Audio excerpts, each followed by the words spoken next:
Okay.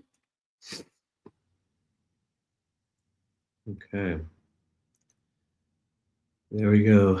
Ladies and gentlemen, please rise. I need to have everybody rise for this portion. So if you have not risen, let's start out by rise and rise up. In presence of the all-powerful, artificially intelligent, what is it? Mega brain internet controller that is now, you know, what is it? Policing the YouTube realm or whatever it is, whoever it is, all rise in honor of those internet gatekeepers or whatever. And yeah, thank you for joining us, everyone. You can stop rising now. Go ahead and go ahead and go back down to normal size. Greetings. So I guess it's still May, right? It's still May. It's still 2026. If you've been traveling through time lately, if you're one of the people watching this broadcast right now that's been traveling through time, maybe involuntarily, if you've been traveling through time involuntarily, say what's up in the chat or type a nonsensical series of numbers.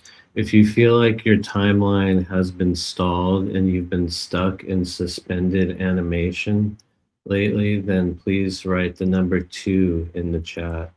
Let's see, what would be our third option? If you're currently frozen in carbonite, there we go. If you're currently frozen in carbonite, I would like you to please type 3 in the chat if you're able to do that. But anyway, greetings everyone. The year's going by really, really fast. It's just speeding by, you know what I mean? Every day I look in the mirror, I'm 10 years older and 5 pounds bigger than I was last time, which, well, not really, but almost. And that is a frightening prospect for those of us that have been through those experiences. It's like, whoa, whoa, whoa, whoa. Okay. You know what I mean? Like, and so anyway, type 17 in the chat if that is you. Maybe it is. You never know. But anyway, I hear there's lots of chaos on the Earth plane. Unfortunately, I haven't been tracking any of it this past week. I can't give you a really good reason for it. I just haven't really been paying attention to the collective consciousness lately. Some months I'm like knee deep in it, and other months I'm like fully dissociated. And I would say this is a period of say mild dissociation. But I do want to just say something serious really, really quickly before we get started. So let me know if you have any questions. There we go. Somebody gets it. Right? Right? You know, somebody out there gets it. Yeah, yeah. You're like, yeah, I feel it. I see it every day. Whoa, Holland Sass, you took it to a whole nother dimensional plane. That's cool. That's a good sign. What's up, Genevieve? What's going on? We got White Swan Wayshore coming in with a healthy load of, I guess we'll say it, shit. Not that it's yours. I don't know. Maybe it's the shit of the world, so to speak. What's up? Missing Time says it's such a mess on the other channel right now. Well, there's only 4.9 billion other channels on YouTube supposedly, so I wonder which one it could be. I haven't been able to pay attention to any of that. I've been really busy cyberbullying. Pretty much every day, all day, I just cyberbully now. Which, it's in the right moments, it'll give you a little bit of a dopamine hit, if you know what I mean. Not really. That would be hilarious. White Swan Wayshore says, I lost a day or something this week. I know, right? Whoa, I know. Tell me about it. I tried to log on for the tarot class, except it was Monday. That will happen. I do have to be reminded what day it is lately. I know some people are super on top of that. I do have to be reminded. A lot of times I think it's Tuesday, even though it'll be like any other day of the week, and I'm like, well, it's obviously Tuesday, right? Right? Oh, of course, it's Thursday. Anyway, I want to start out by saying greetings to all those of you that have gathered here at this point in time. Today is what we would call a very special day in the, just the earth changes, the world changes, the flow of collective consciousness, the sort of shifts and twists and turns that we take as a, you know, global community, if you want to call it that. And for those of you guys that don't know, on this date exactly 10 years ago, um, the world was changed. There's really no other way to put it. The world was changed 10 years ago today by events that took place. I believe, where was it? Was it the Cincinnati Zoo? For those that don't know what I'm talking about, pour one out wherever you are, even if you're at work, even if you're in your car, pour one out for Harambe the gorilla, who was put to death on this day. And what year was it? I want to say 2000. Well, yeah, obviously 10 years, so it's 2016. Um, on this day in history, we lost a real one, a true animal hero. His journey came to a tragic end at the hands of I'm pretty sure it was the Cincinnati police. The only reason I actually know is because I was reading about it earlier today, so it's not like knowledge that I carry with me on a daily basis. Although it would be cool if it did, you're having a random conversation with a person and they're, Harambe was killed on May 28th, 2016 at the Cincinnati Zoo, like completely out of context. You know what I mean? Imagine somebody drops that on you in the line at the grocery store, you know what I mean? And you're like, yeah, yeah, he was. Right, right, right. It's like, okay, out of nowhere, but it is true. And so we're just gonna, give one up for Harambe. I do believe Harambe is something of a psychopomp now at this stage of the game. One of his sort of, if you want to call it, like evolutionary duties in the so-called astral or just the non-physical space is as somewhat of a gatekeeper for animal souls that are passing on. He serves as that sort of gatekeeper soul, like at times, sort of opening the next passageway, for whoever it is that's going on their, journey of incarnational cycles. I think he serves a purpose as somewhat of a psychopomp now. Who knows? That would be cool if that was real. I personally choose to believe that it is, but you never know. You never know. Or what do you guys think? Do you guys think Harambe reincarnated? Did Harambe reincarnate as a person? Maybe as a famous person? Have there been any notably, what's the word I'm looking for? Any notably controversial public figures that have been born since 2016? Because that's not that long ago. So I mean, obviously they'd be children. So I don't know. I don't know. Maybe Harambe's running around and somebody out there just thought this and you thought it very loudly. No, Harambe did not reincarnate as the Antichrist. So I know that's where you were going to go, but he didn't. He's a psychopomp. He's a gateway. He's a gatekeeper, rather, opening the doors for those that are passing through. You know what I mean? What if he reincarnated in this totally chaotic manner? You know what I mean? You never know. There you go. White Swan says, okay, now you're freaking me out. You're tripping me out because 2 days ago my daughter randomly started chest thumping. It's because she's sort of, maybe she was feeling Harambe's energy coming in through the gateway. I mean, I'm being sarcastic and joking, but at the like on the other hand, I'm also being serious because I do believe, and this is me being totally serious. Now, I've been what's the word, facetiously kind of making fun of this scenario, but at the same time, I do actually believe that animals that die in a notable way that grabs the collective consciousness, I believe that at times, if they die in a heroic manner or doing something, such as Harambe, that there is somewhat of a, there's a reason behind it. There's a result. Maybe some people would call it an upgrade, which sounds childish, right? It sounds kind of like it does. I'll admit it. It sounds very childish, but why not? But why not?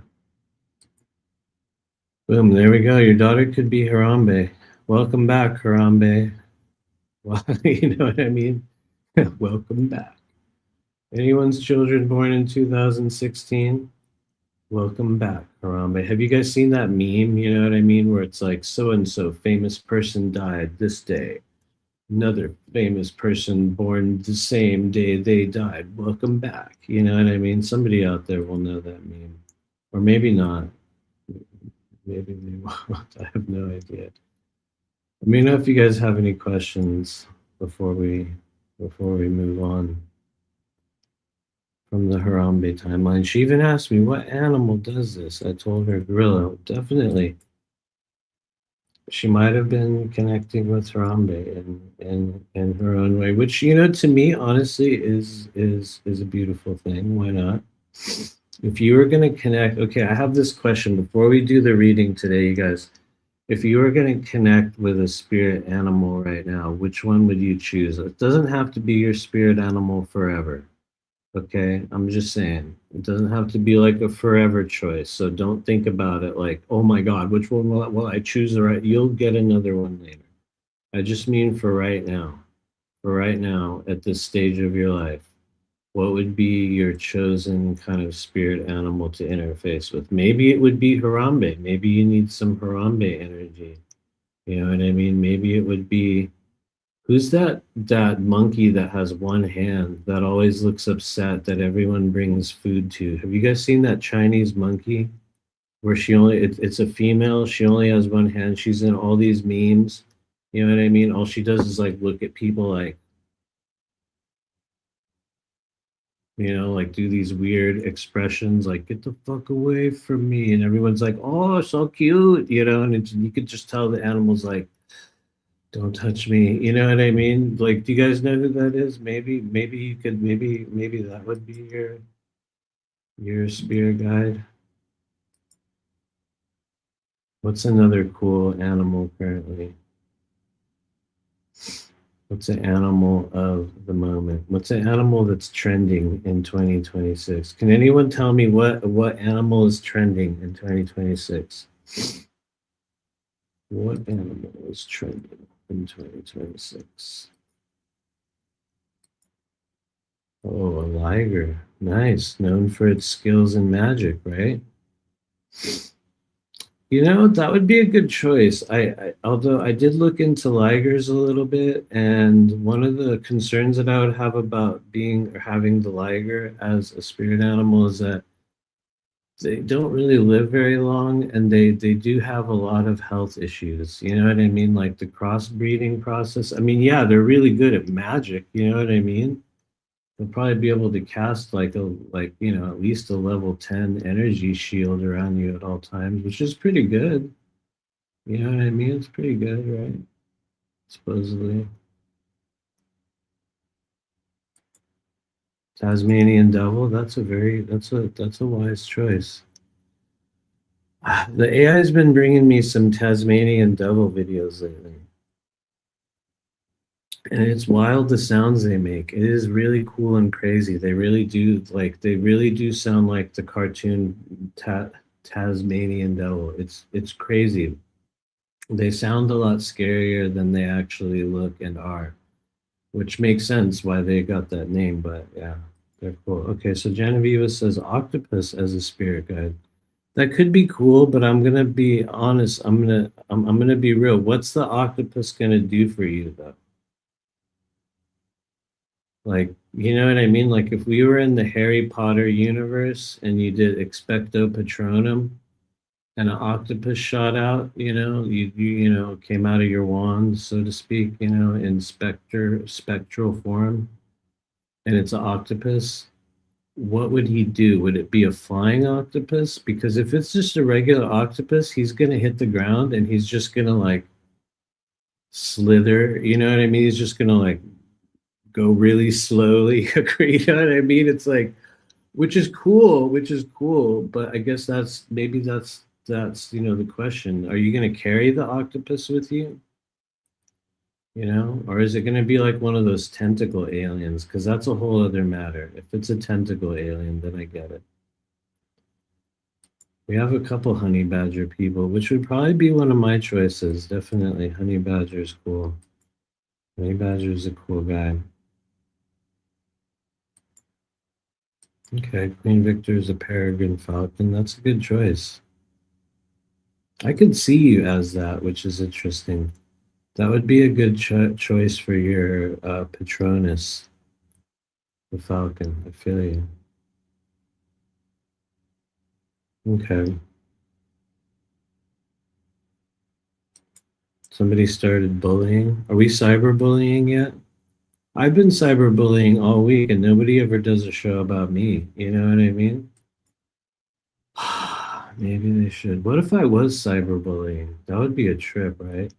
If I had like an altar, you know what I mean?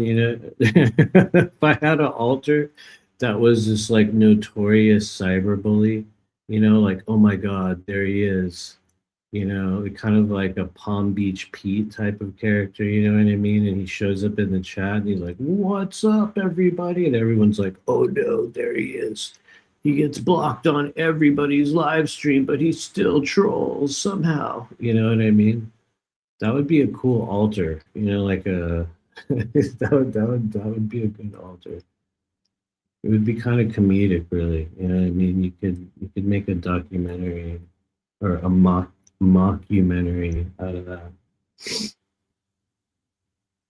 Oh yeah, that little monkey dude. Except you know what? I heard he has friends now and he's doing really good and he's socialized. And all of I don't know. Maybe I'm wrong. Maybe I'm thinking of the wrong monkey.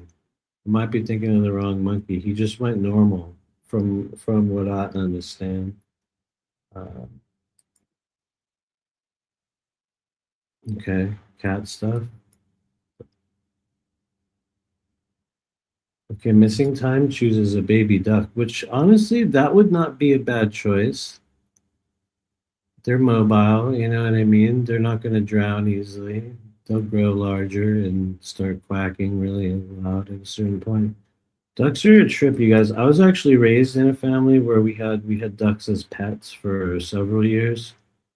So I did get a lot of duck experience as a kid, which I just want to be honest with you, will ruin ducks for you. I mean, no, I shouldn't. I shouldn't say that. Doesn't ruin ducks for me at all. It ruins the concept or idea of ducks as a pet that you would have living at your house. But I'd still love ducks. You know what I mean? We see them all the time, and I love ducks. But I'm just saying, like, yeah, it's different. It's different when you live with them. Ducks are weird. They have a lot of problematic behaviors. My octopus teacher. No, we have not. What's up, hopeful art? Coco's chilling with Harambe now. Definitely. Definitely. They are chilling. Okay, Roy Diamond Heart says a shoe bill. Whoa, that's a serious choice. That is a very, very serious choice. So, I mean, which could do a lot with that beak. I mean, when you think about it, though, it's really going to be sort of as like an animal spirit that helps you out. So it's not going to be like your bodyguard. You know what I mean? So maybe it's okay to have the octopus because, he's not going to go out there and do Harry Potter, like stuff where he's like saving your life. He's meant to be in the spirit realm. So that could actually make sense. So, you know what I mean? I see where you're going. I see where you're going.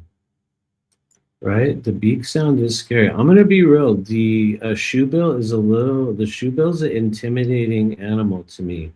You know what I mean? There's just something. They have the uncanny valley effect going in their eyes. When you look at them, it's like, should you even exist? I don't know. It's like it's a weird. It's a weird thing.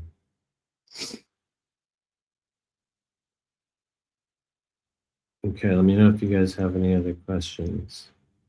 What other animals would you choose? What would be your spirit animal? Maybe just for right now. It's not forever, so don't worry. A dire wolf. That's cool. They just got cloned, so they're back. You know what I mean, right? Are they back? Oh, they're back. Maybe. I don't know. Is it the real version though? Because as I recall, the old school dire wolf, the original, or the what is it? The original, I guess. Weren't they like massively huge, like 8, 6, some number of feet high or something like that? Maybe, maybe not. I've never been an ancient wolf aficionado, so I might not. I might not. Whatever you do, don't choose a penguin. I'm just gonna be real. I don't think you should choose a penguin. That's another one. You learn too much about them, and it's like, yeah, penguins. Yeah.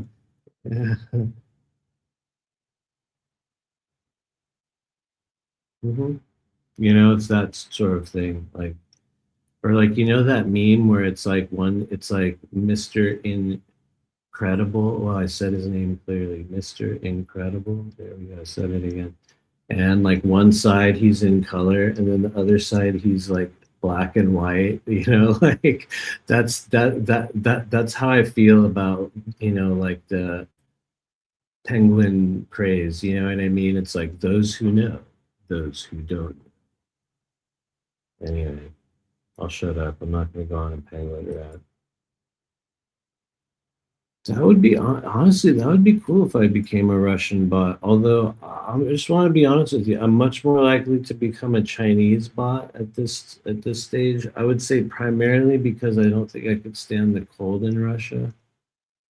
Um, so I don't know. That would be cool. That would that that would be cool. Amy Salem says, can an insect be a spirit guide? I think they certainly can. It can be anything you choose. For example, a large black beetle. Yeah, absolutely. I would say hell yes to that. You can choose anything you want. Like I said a minute ago, it's not like he has to be your bodyguard or anything. It's going to be an animal guide that you have in the spirit realm. He'll hang out for a couple days after this live stream, and then he'll just be gone. Or maybe not. Maybe not. Peregrine falcon is a fast. Oh, is it? Is the fastest animal on Earth? They dive it up to 240 mile per hour. So cool. I did not know that, but I believe it. I believe it. Those are very, very unique animals. I hear they don't do well with crows. They have somewhat of a they got an issue with crows, which owls do as well. I think most people know that now. But if you didn't already know, owls and crows are like genetic enemies. White Swan says direwolves are linked to skinwalkers. I would not be surprised. Sometimes I think I'm a skinwalker. I'm just being totally real. I just, not saying it's a good thing. I just get this feeling sometimes. I'm like, wait a minute, am I really actually just a skinwalker? It's a concern. It's a concern that I have. Let me know if you guys have other questions before we get started on our reading portion. we are getting very, very close to the close of this book, and so we're going to have to make a big decision about what we're going to do after this series of kind of shows ends with the close of this book. Not that the shows are going to end, we just got to figure out what else we're going to do at this time. And at this present moment, I think the biggest plan is to move over to start using the second channel just to experiment with it for a while. So to me, that feels like a worthy idea, but we are getting really, really close. So I want to say, if you're one of the people, because I've been noticing a lot of you guys have been hanging out here for weeks on end, over and over again. And I think we maybe have 2 more weeks of reading, and then we're going to be done with this process. But um, it's been a journey, man. There's been a lot of lessons learned. I think maybe, maybe even for me more so than a lot of other people, just by going through this book over the past, I guess it's been all year now, pretty much. A lot of big lessons in, what to do when writing a book, what not to do, why editing is important, phrasing, just a bunch of things. It's too numerous and probably boring to go into here. There's been a lot learned. And then I would say it's also attracted a lot of new people, into the work that we do, which is also funny because at the same time, I would say, and this isn't really a complaint, it's just a pure observation. It's like pure observation. So, I have to call it as it is. One thing I must admit is that the process of going through doing these book readings has had a dramatically just stifling effect on this channel. Um, Dramatically bad, like just like in terms of shadow banning and I guess YouTube isn't really set up as a system for reading anyway, so it's like it makes sense people don't come to YouTube to listen to other people read their book unless it's something that you're personally interested in. But it's like I noticed that has, for some reason, maybe it's the subject matter, the concept behind it's long form content, but I am personally excited to see what happens when we take it to another, to a second channel that doesn't have those things, and we'll see how it goes. But anyway, Danny Hawk said, "What happened? Nothing happened yet. We're about to do some readings." I was just talking about the future of this channel, and I was just saying, this is the last live stream we're ever gonna do. How every now and then people will do a video like that on YouTube as like a clickbait. It's all, this is the last video I'm ever gonna make. This is it. The end is here, and it's like, oh damn, what? Dude, you only have 2.5 million subscribers. Don't stop now. How people will do that?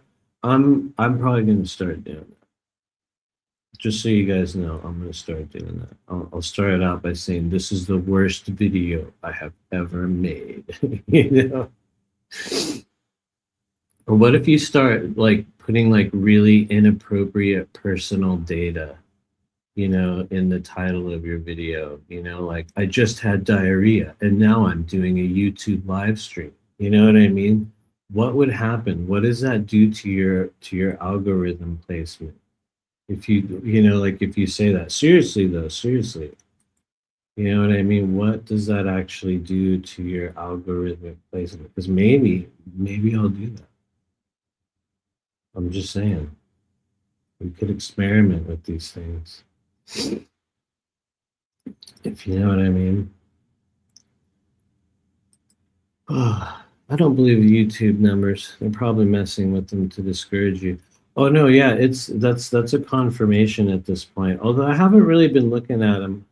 Haven't really been looking at them too much lately. Until right before I do the show, and I'm like, oh, interesting. Everyone clicks off as soon as I start doing the book reading. It's like you just notice. Anyway, let me know if you guys have any questions before we get started on our reading portion here today.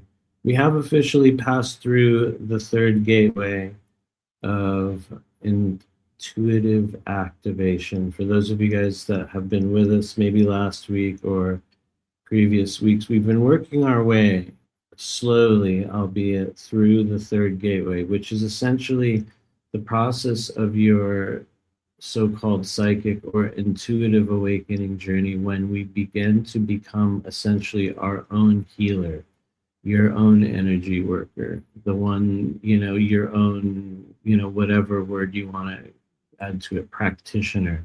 Not to say that you do that for others, but it is often the stage in which many people discover that piece of themselves and realize that they have a talent, for engaging in that type of work. Or, for some people, they realize actually I don't enjoy doing energy work. I'm here to do something different. Wherever you would sit in the spectrum of that, I think it's probably one of the most empowering stages of that journey, primarily because it, well, I mean, literally puts the power in your hands.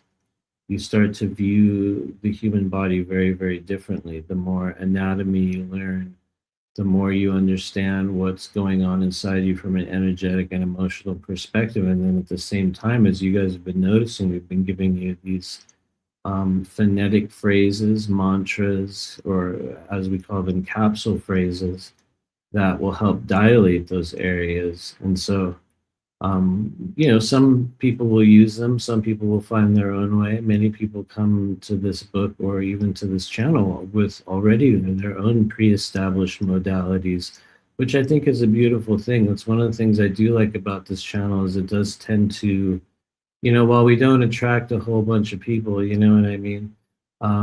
We do attract a bunch of real people, like real ones that are doing real work, that are not in the so-called starseed pretender class. And I'm not trying to single anyone out. It's just if you hang out long enough, you'll notice there's a very distinct class of performance-based kind of spiritualism that gets passed around as energy work or intuitive work on YouTube. And it's really anything, but they're just really good performers. And, there's nothing wrong with being a good performer. I spent, what was it, like 7 years of my life performing professionally, we could say, right? So, some would hear me say that and say, oh, really? Well, then if anyone's a performer, it's you, right? And I would say, kind of. At another stage of my journey, one might say that, you certainly could. A worthy, a worthy criticism of the past self, I guess. Anyway, we're going to start reading here in a moment. Danny Hawk says, seriously, I appreciate that you read your book, especially for folks like myself that can't afford it at the moment. It's a treat, and I see it as you paying it forward, not grifting. Rarity. Thanks for saying that. I appreciate that. Grifting is such a popular word of the moment. I don't really know exactly what it means because it seems like depending on who you follow, it has a bunch of different connotations that sort of go along with it. And it's like, I don't know. I want to come up with a new word. You know what I mean? Like the word grifter is old and dead now. Kind of like how like light worker is just like old and dead and meaningless as a descriptive label. You know what I mean? Everything's a grifter now. Let's find a new word. Yeah. Let's become starseed influencers. I'm all for it, man. I'm all for it. That's, I mean, I don't know if it's possible for me. I'm gonna be real. You know that phrase. What is it? Born too soon to be a TikTok star, born too late to own a house. You know what I mean? I'm in that age group. So you never know. You never know. You never know, you guys. Anyway. What's up, Anchor Haven? Grifting is now a programmed word. That's right. It is. right?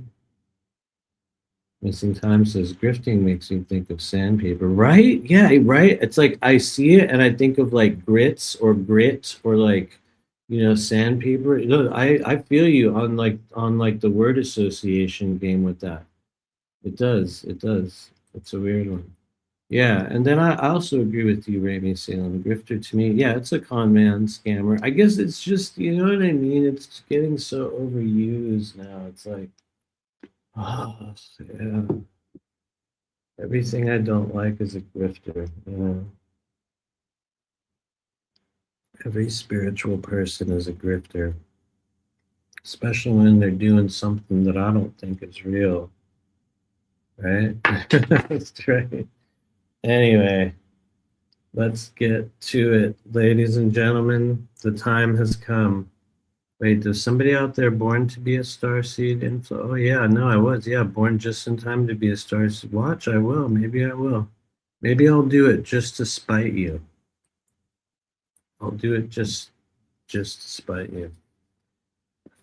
Anyway, ladies and gentlemen, we are going to enter the stage of reading as we come closer and closer to the close of this book. We enter the sort of the front yard, if you want to call it that, of the fourth gateway of intuitive activation. We're just going to spend a little bit of time today. We're not going to spend a whole lot about time, but we're going to talk a little bit about modalities and just some concepts behind doing energy work, um, and then we'll do a little bit of commentary, and we'll probably roll out of here. We're going to tackle the fourth one all at one time, and so that'll be in the coming week. But for now, let us begin. For anyone that's following along with us at home, because I know there's oh so many of you that are following along, right? There's in my imaginary timeline, there's a group of people that will be following along. Like, okay, let's read this jumbled up, cumbersome tome of bizarre information. What page are we on? Oh, oh, actually, he's on page 404. Did you say page 405? LOL, you know what I mean? Anchor Haven says, I'm a grafter. Nice, nice. What are you grafting? I only know grafting as like skin grafting, so I don't know what that's about. I was gonna take that in I was gonna take that in a weird direction, which we won't do for now, you know. Actually, now that I think about it, you do kind of remind me of Godric the Grafted, Anchor Haven. Now that I think about it, Godric the Grafted. Huh. If you don't know who that is, I'm sure you'll look it up. Anyway, ladies and gentlemen, let us begin this process from page 404, a word about modalities. And so we're at the stage, like I just mentioned, we just got done talking about the capsule phrases, essentially how to get started working on chakras if you want to get, very, very technical about it. That's essentially what the last portion of this book is about, for those that can read between the lines. It's really how to begin doing energy work. And along with that, we do a little bit of commentary after that. And so let us begin, page 404, a word about modalities. Another key element of the third gateway of energetic anatomy involves not only creating a roadmap for the energy that exists in the body, but also learning to work with it in a way that can help you facilitate meaningful change during the process of activation. If you haven't already noticed, buried within the pages of this book is what I believe to be an actual extraterrestrial healing modality you can use to work on yourself and others with great efficiency and effectiveness. In the time since its appearance in my life, it has shown itself to be absolutely real in ways I could have never imagined. I still use the phrases and techniques contained in this book on a daily basis with myself and others all over the world, entirely online, with no need to ever be in the room or physically touch someone.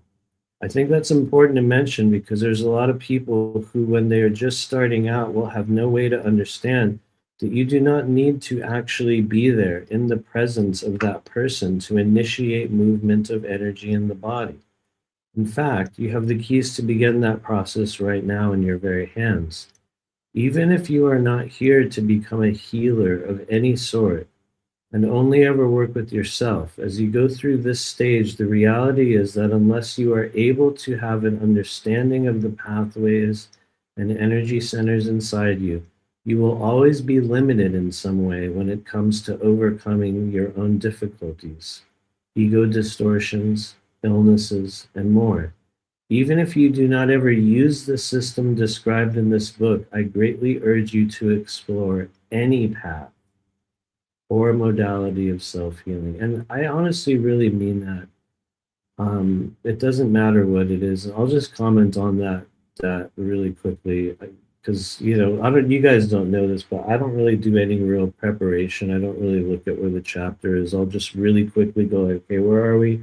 Okay, I don't look at the words, and so it's funny to have it sort of re in enforce what I was just saying, but I think that's an important thing to mention at this stage of the journey because there's a lot of people that I think that maybe would find a channel such as this, or they would find other channels where they've just come into contact with the concepts of energy work in their own way, and they might get stuck into thinking that it's a thing that they can't do because they don't have anyone to work on, or they didn't take Reiki 1, or something like that. And the reality is there are so many routes toward opening up that version of yourself. That's why, in part, why I wrote this book is because it gives you the tools, the early stage, I would say early stage foundation, not, it's not meant to be the be all end all of anyone's system. It gives you a foundational element of things that you can focus on to begin working with your own energy. And I think that's important for people, not because of the necessarily the specific content of this book, but I think more so because there's many people that are ready for such things. There's many people that have abilities for such things. There's many people that want to be involved and learn it on a deeper level, but they'll get sort of pigeonholed into this world where they think, I have to be there hands-on with a person. And the reality is you do not. And I think most people that are engaging in, if you want to call it quote unquote professional energy work on some level, are in many cases, especially if you're working with a global clientele, there's absolutely no way you're doing face-to-face sessions in person with people. I mean, maybe you are in your own hometown, but when you start to branch out, it's all about online. And I think that really is the true test of how well you're able to open your energy body, which is why, going back to the original comment, which is why the third gateway is so important, because it gives you the tools to set yourself up for that process on your own, with yourself, in your own time, through the devotion to your own energy centers and your own pathways and your own organs. You can create the conditions within your body sufficient to allow you to begin doing that same kind of energy work that they do down at, the crystal shop, that lady that does Reiki treatments. You can be doing that over Zoom. I mean, countless people are already there. And so, anyway, let's keep going. So even if you do not ever use the system described in this book, I greatly urge you to try any path, like really anyone. There are so many cool teachers. There's so many different styles of energy work. There's so many like spectral flames that you can initiate yourself into, and so many different, gateways and paths of learning. And, anyway, I'll shut up on that now because I'll just keep ranting in a circular manner. So, I'll keep ranting on that one. Anyway, because I'm probably just going to repeat it in the writing here in a second, right? You guys know this. Here we go. A lot of people start with Reiki. It is widely known, and in the right hands can be amazingly effective in doing everything you will need to open your energy field and more. which I really believe. I think Reiki is awesome. Some people say it's too vanilla. Some people say it's too basic. I think it's more about the person that gives you Reiki than it is the frequency itself at this stage. Some people embody it and do amazing things with it. Other people are very vanilla and very surface level with it. And that's okay as well. You know what I mean? It's like a guitar. You know, you can learn a few chords and play a song. Other people will pick it up and they'll realize, like, oh, I'm going to be doing this for the rest of my life. I've learned everything about it. And that's a whole other different level of guitar playing. You know what I mean? Same thing with the Reiki world. That's why I've never been anti-Reiki. I was anti-control system, I think. And I think I was exposed to people in the beginning that were very control system oriented, and it kind of it programmed me to be somewhat against Reiki for a little while, but not anymore. I love it. I think it's a great modality. While I often go on and on about excuse me, while I often go on and on about how I never learned any formal paths of energy healing, I did take a Reiki 1 course back in the day and feel it was quite helpful in giving me an entry point into how physical modalities work on the energy body. You know, when I think about it now, it's actually quite funny because I didn't even turn up for the final class session.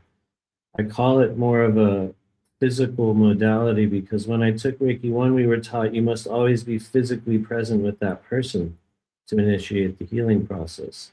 Well, this idea has changed, and depending on what offshoot or school you subscribe to, it is considered equally viable to do distance work. In the beginning, I was told the opposite. I was also exposed to a number of dogmatic ideas and strict traditions that just seemed to be arbitrarily handed down from master to student with blind adherence to the ways of the past that didn't seem to fit the world we were now living in. I'll be real, I also noticed that a little bit more with pranic healing, which is a brilliant, amazing energetic modality, and so many people do really great work with it.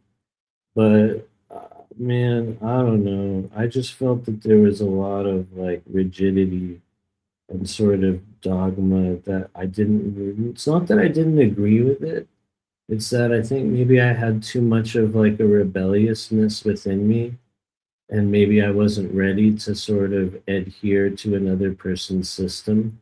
I think I was meant to create my own system, not once again, not to say that's the be all end all, but you know what I mean, and to create my own process for that because I honestly love chronic healing, but you will find that a lot, and I did encounter that in a number of ways.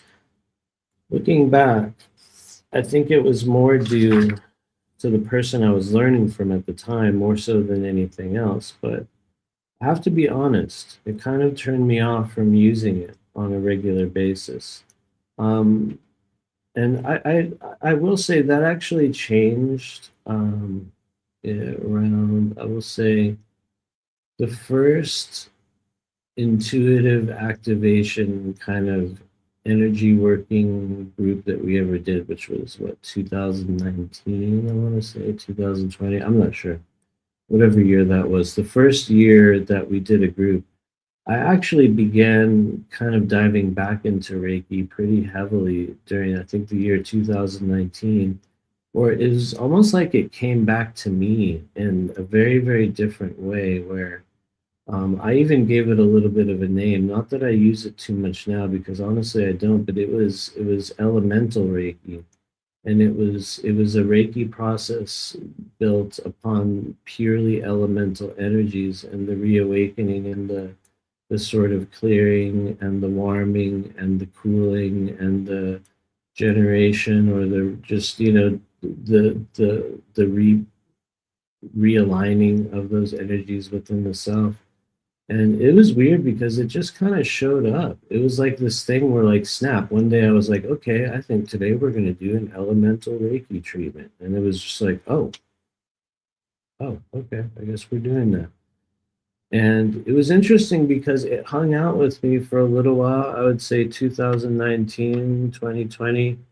And then it sort of just kind of passed through. It's an interesting thing. I think it goes along with the idea that A lot of these frequencies are sort of living and breathing in some form or another, and it's like they will sort of visit you for a time, or the living essence of a certain thing will sort of hang out for a while, and visit you. And in some cases, they stay. You make it a piece of yourself. In other cases, it hangs out for a while and then kind of moves on. And I feel like that's kind of what happened with me in the elemental Reiki world. But anyway, let's get back to it. Oh, yeah, here we go. I also spent some time with chronic healers in 2017 and 2018 when I began to do this work on a professional level, mind you, still with no real experience to speak of, and also witnessed a lot of dogmatic teachings that I could see had a purpose but felt cumbersome and outdated. That said, pranic healing is an incredible modality, and I encourage anyone to look deeper into it if you feel guided. I have a deep respect for those who choose to devote themselves to this practice. Some of you reading this will be familiar with both modalities at a much greater degree than I ever will, and I don't want you to take what I'm saying as negative criticism. In fact, they were just my observations. But as soon as I began to learn these modalities, I had a deep desire to break the rules, to make changes, and to try it my own way. And the reality is I did. That's exactly what I did.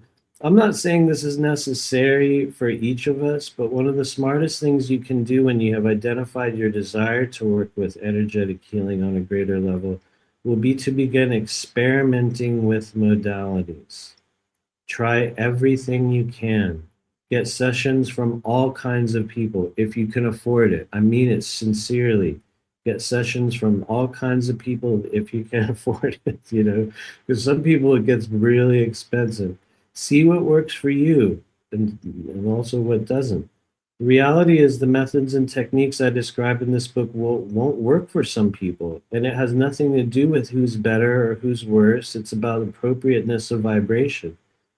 Some will be more suited to traditional paths and more established modalities, and others will feel guided to take on things like the very unique extraterrestrial system we have presented in this book. If you have identified the desire within you to begin a path of energetic healing, my sincere advice is to try a bit of everything. Use what works and throw the rest out. Seriously, I say this all the time. Take a bit of this modality, a bit of that class, a few pieces of things from various healers you've encountered, practices that you know work, and form them all together into something that is entirely your own. There is a certain type of magic that comes from being willing to break the rules and begin to build something entirely your own out of it all. The truth is, when I started doing this work, that is exactly what I did. I was painfully aware that I knew nothing. And for some reason, I was just willing to pick things up and start trying them out just to see what worked. After a short time and a lot of faith, I began to build a system out of it all. I had a roadmap for where the feelings in the body were, and I just went for it with nothing but true faith. I think in some way that decision was in part what initiated the appearance of those tall, black, shamanic Zulu warriors that showed me the very system I now use in that out-of-body experience in 2017. If you're wondering what I'm talking about, it's a experience that I had in 2017 that we talk about in great detail in some of the earlier episodes of this book. And also, if you've watched any of the interviews I've done over any period of time, I've referenced it many, many times. Some people are tired of hearing the story, but I mean, let's just be real. The main bulk of what I do is something that I believe was given to me within an extraterrestrial experience, or what I understand to be an extraterrestrial experience. And so, by that, I tend to call it an extraterrestrial healing modality. And maybe that's not what it is, but that's what I choose to call it. And so there is this great jumping off, like a leap of faith that you have to go through, especially when you're creating your own way, such as that. It was almost like I had no other choice. I had no background and very little experience to work with, just pure intuition and a desire to be of service. In doing so, I entered a path of full ownership over who and what I am that cannot be faked. It cannot be learned. It is internalized and initiated by you and you alone. Which I'll be real, I really do believe. So it doesn't matter where you get it. The idea is that you get it and that you create it and you do it, that you make it your own, that you claim ownership over those things that work in your life and you begin to pay them forward or even just use them for your own purposes by really allowing yourself to devote yourself and jump into that path, especially when it comes to, things like invisible energy that is, nebulous and hard to perceive in this world. It can be a very strange and seemingly disingenuous and random and weird thing at the very start. And yet, here I am, a person that's lived 9 years of my life operating solely within that environment. I know that it can be done, and I know because I'm not the only one. But the one thing I've noticed about people that really do make it work, like I just said in the reading, one of the things I have noticed about people that really do make it work, and they make it work for a period of time, rather than 6 months in 2026, you know what I mean? And it lasts. Well, part of that is due to some personal practices, which we'll talk about next week. But another part of that, I think, is really due to just the process of taking ownership over your modalities, allowing yourself to change everything. But at the same time, it's not like you have to change everything because you're going to keep some things as they are because they work. It doesn't mean everything must be changed. It's that we give ourselves permission to change and transform the pieces that we pick up that don't necessarily fit in the ways that we want them to. We kind of put our name on them, our seal. You might modify certain things in a sense, you know what I mean? And there's there's some people out there that will say don't do that, follow an established path of thousands of years of learning, and that's also a very righteous thing to do. I think it's wise. I think it's very, very wise. It just wasn't the path that I went down. And so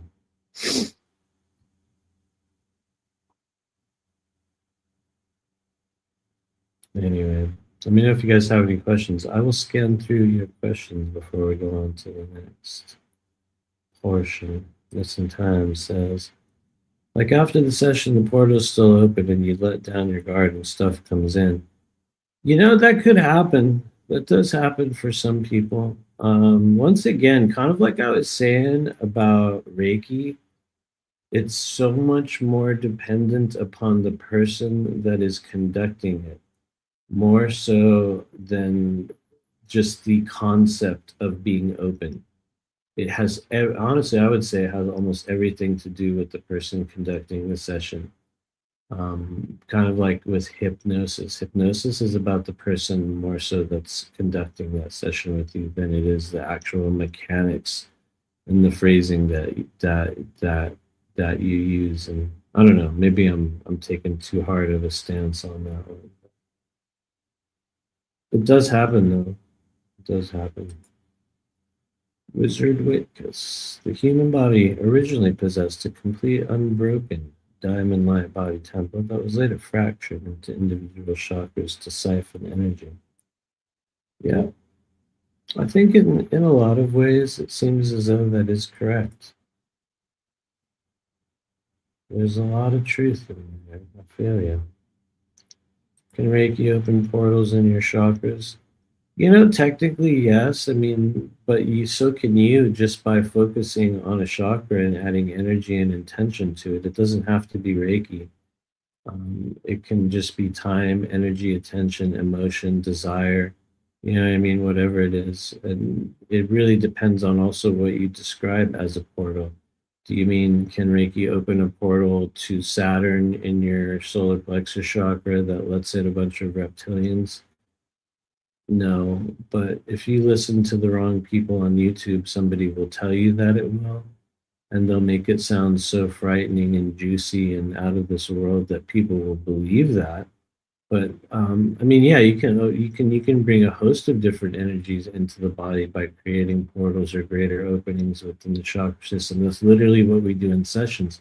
That's what the capsule phrases do, is create dilation so that everything can open up. Um, in most cases, what that allows to take place is for a natural flushing effect will happen within the body. Comes in the form of emotions, remembrances, memories, sometimes physical reactions in the body. Sometimes you'll have no reaction whatsoever to it, but it it, it comes in, a number of different forms. It'll also, help awaken psychic abilities as well. That's why I personally think chakra dilation is a little bit, in certain cases, of a faster and easier route, because it's sort of like opening up all the doors and windows and allowing everything that needs to fly out of the room, rather than picking up each individual item or, surgically removing each individual thing. We just open it up and everything starts to flow. And some people will say, well, what makes you think it's that simple? And I say, well, because it is literally that simple. And it doesn't mean that that solves every problem in your life. But when it comes to stagnated energy that sits in the chakras and the auric field and the energies around the organs, it's exactly, you know what I mean? It's like you air everything out, and all of a sudden, things can change. It's easier, smells better, you know what I mean? Energy's lighter. Sometimes that has huge effects on people, sometimes not so much.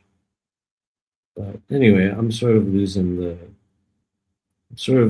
point. The point is, once again, that it doesn't matter where you get it. The idea is that you devote yourself to such a path with an understanding that it will quite literally change you. I think it's one of the most powerful choices you can make. Joanna LeBlanc says, I've only ever had people do energy work on me through distance, proxy, whatever.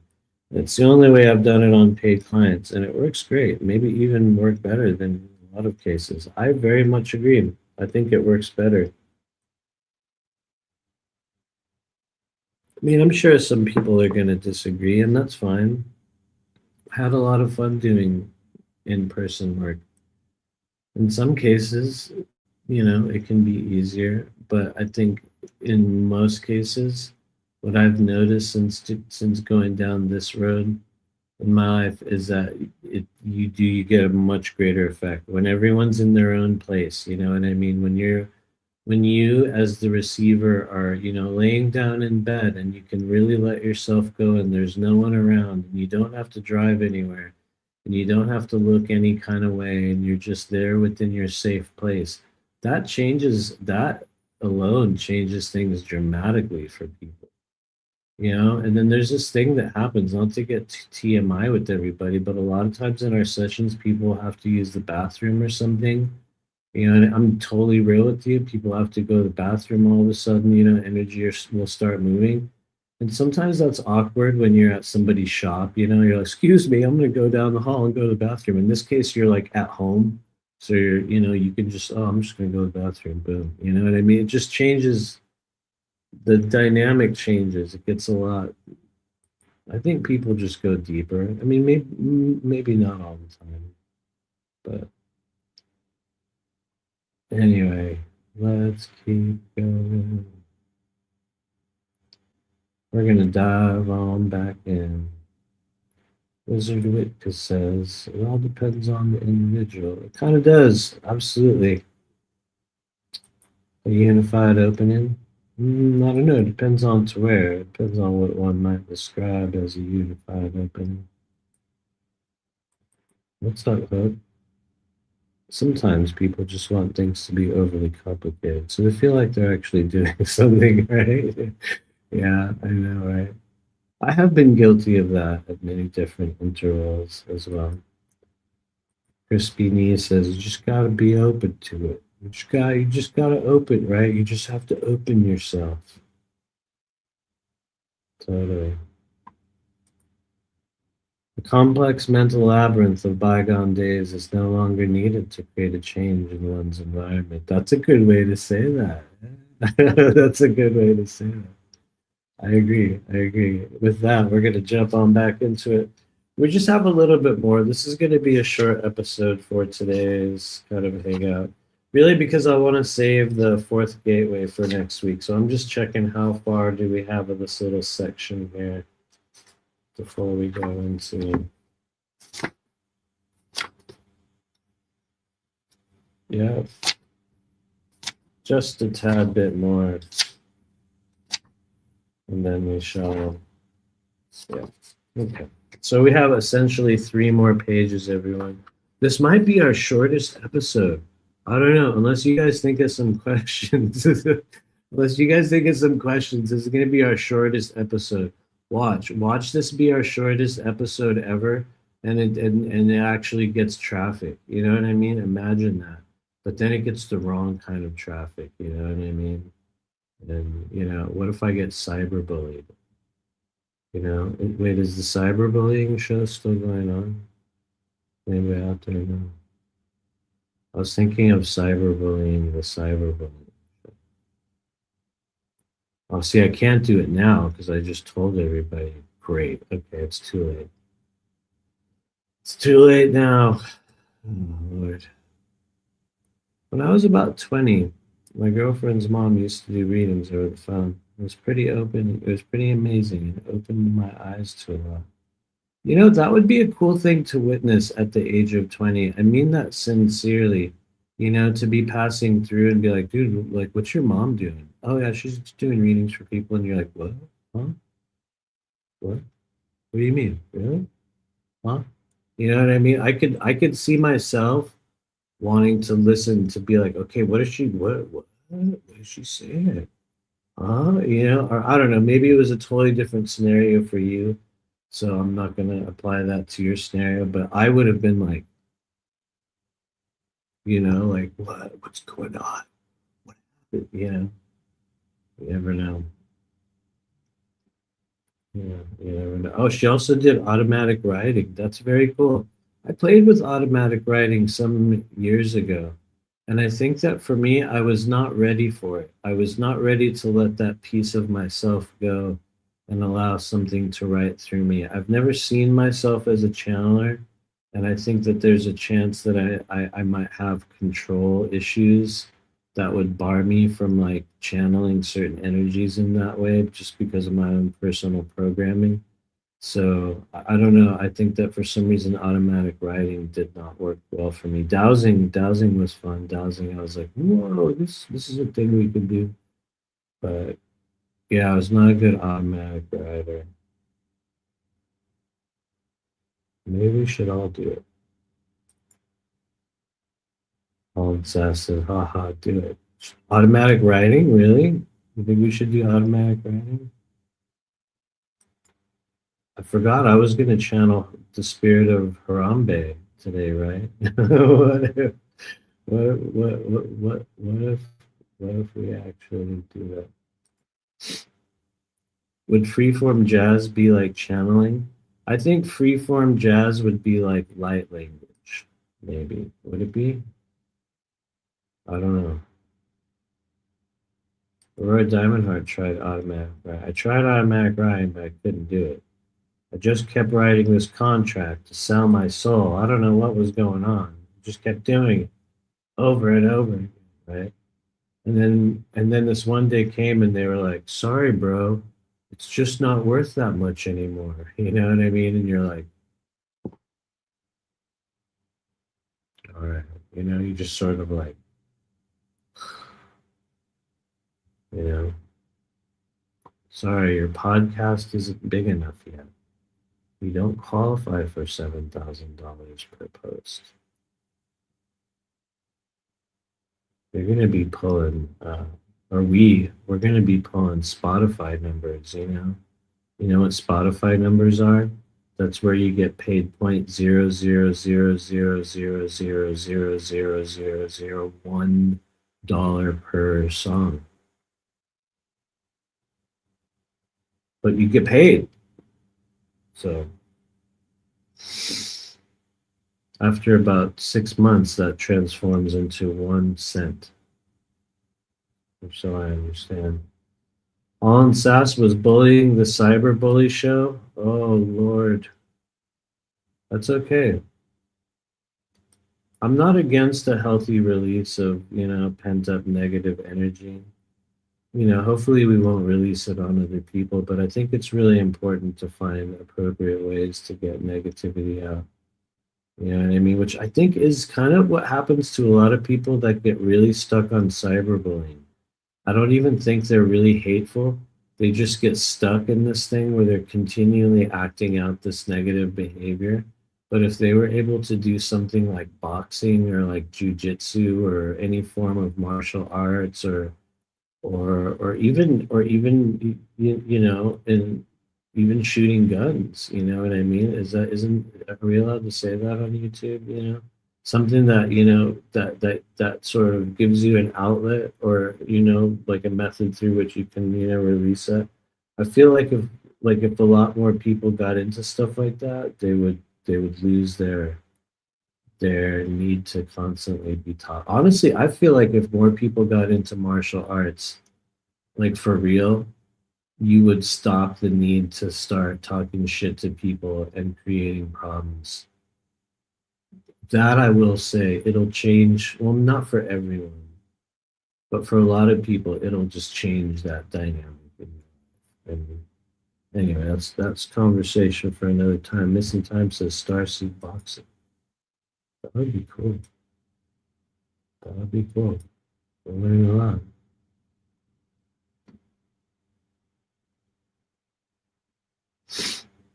Anyway, let me know if there's any other questions.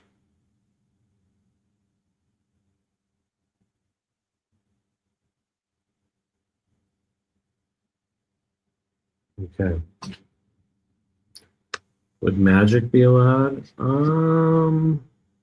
I would say yes, magic is allowed. And the reason why I say magic is allowed is because I would say 98% of the people in the starseed community who claim they're doing magic or people have done magic on them, I would say magic is allowed because 98% of those people would not know magic if it was shooting out of their ass.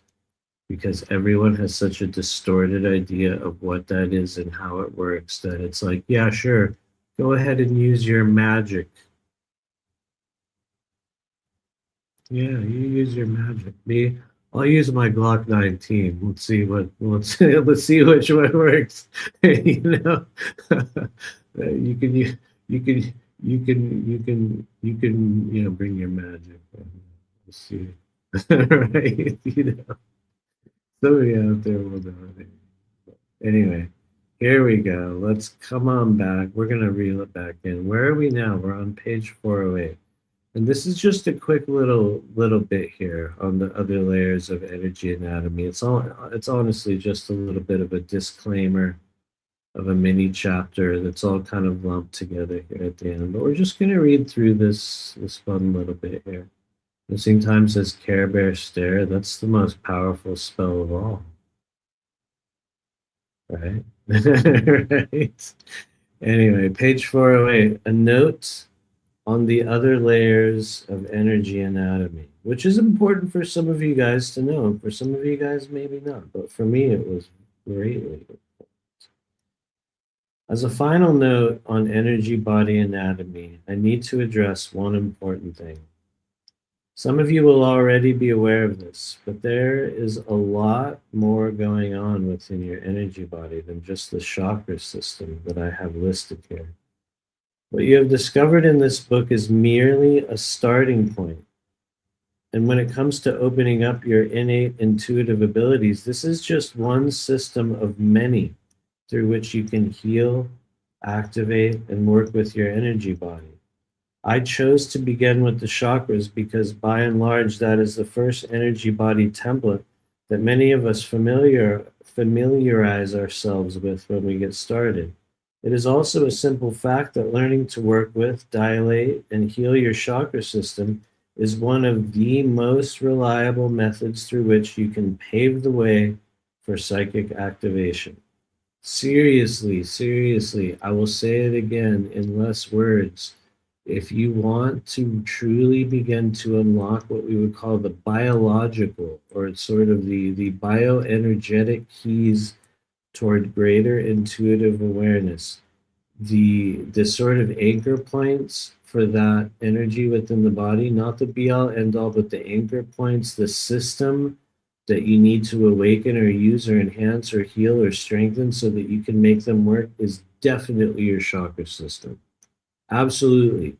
Beyond a shadow of a doubt. Absolutely the chakra system. And not to say that's the thing. We're not trying to say that it's the be all end all. I'm just saying when it comes to that process, it is about the chakra system. But that's where it gets a little bit. That's where it gets a little bit weird. And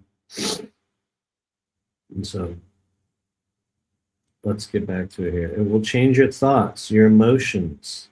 It will help you heal addictions and even improve your physical health in remarkable ways as we learn to release non-physical toxicity from the body. It was the first one for me, and I think it's the first one for most of us. And honestly, I really do believe that with the heart of hearts. I think that a lot of the data that sits in the body pertaining to certain things, like addictions, a lot of those do implant themselves within the chakra system more so than the meridians. There's also a lot of other places in which we interact and sort of work with that energy. So, once again, it's not only about that. But the liver chakra alone, learning to open that up, that solar plexus, I mean, there's so many other places, but I don't want to get stuck on, going through a checklist here. But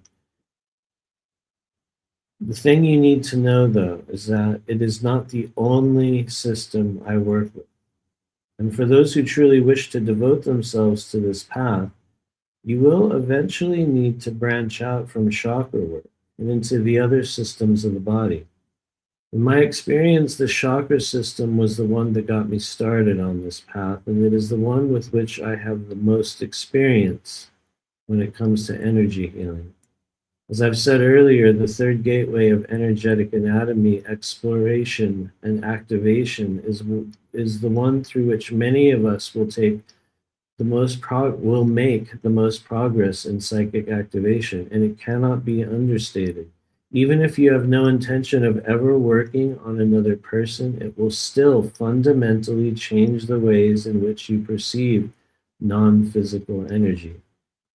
I really do believe that, especially if you don't really have any intention of becoming an energy worker. And there's lots of people I've worked with over the years who have no problem. It's like, yeah, that's not what I'm here to do. I'm actually over here doing this other thing. You know what I mean? You will, regardless of how that shows up in your life, it gives you the tools to handle things on your own in a way that I think will empower you beyond so many other people who never come to terms with why they feel the way they do, why certain things don't work in their life, why it's always been like this, why does this always happen? Why do I always go through this thing? I'm not saying that those are all, within the chakras, but everything I just listed right there are energies that tend to root themselves in the chakra system. And it's like when you can begin to deal with that in your own, it's amazing because I think honestly, that was the stage where I started to hear it more within the voices of other people. You start to notice really quickly where other people are stuck in those ways. And once again, even if you know your mission is not to just go out there and start clearing everybody, you give yourself a great advantage by being able to listen and note like, oh, yeah, the guy next to me in the cubicle at work, his throat chakra is so closed. Damn, You should have said something there. You know what I mean? You start noticing. It helps you understand like multiple different layers of unspoken, unexpressed energies that exist in our world. And anyway, it could go on and on and on. But I would say out of the three gateways that we've described here, while I would say the second gateway, in which I use tarot, is one that I engage with the most, meaning it's one that I spend the most time in, that I'm always working with. But I think on the other side of that, the third gateway of learning how to become my own practitioner for myself has been far and away the most empowering process of this entire journey. I think it's given me the most clues, the deepest levels of knowledge. Not to say that I have some deep level of knowledge, you know what I mean? Because I really don't. It's just, you know what I mean? It's just one of those things where you pick up enough to know that you know nothing at all, you know? Maybe that's what it is. But anyway, we're almost done with the reading portion. Let me get back to it. I'm like meandering into commentary far too often these days. He's losing himself in the reading. Anyway, where were we? Even if you have no intention of ever working with another person, it will still fundamentally change the ways in which you perceive non physical energy. Sure, the detox stage will lay the groundwork, and learning divination will give you a system of communication. But learning to work with energy body anatomy will completely redefine who and what you think you are in ways that right now won't make a lot of sense for many of you, especially those who have not gone through it. It's going to redefine you and what you believe your power is, what you're capable of. And anyway, I'm gonna resist the urge to start ranting on that again. For those who want to take their knowledge and ability to initiate change in the energy body to a completely new level, my recommendation is to also begin researching and working with your meridians. In fact, if there is one system that completely redefined what I thought I was capable of when doing energy work, it is the meridian system alone.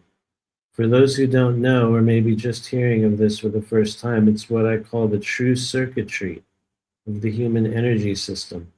The meridian body is made up of 20 meridians, or non physical pathways in the body, that link our organs, chakras, and channels of energy in ways that will take most of us decades, or some would say lifetimes, to really understand. There are 12 primary meridians and 8 quote unquote extraordinary, or what some people call secondary meridians as well. If you've ever received an acupuncture treatment, this is the system they work with. It is mostly referenced through the world of traditional Chinese medicine, which is a truly ancient and effective system of healing that I greatly respect. It has done more for improving my health and well-being than anything I've ever encountered in Western medicine. When I started integrating what I learned of this system in my sessions, everything changed on such a level that I believe it elevated what I do beyond anything I thought possible.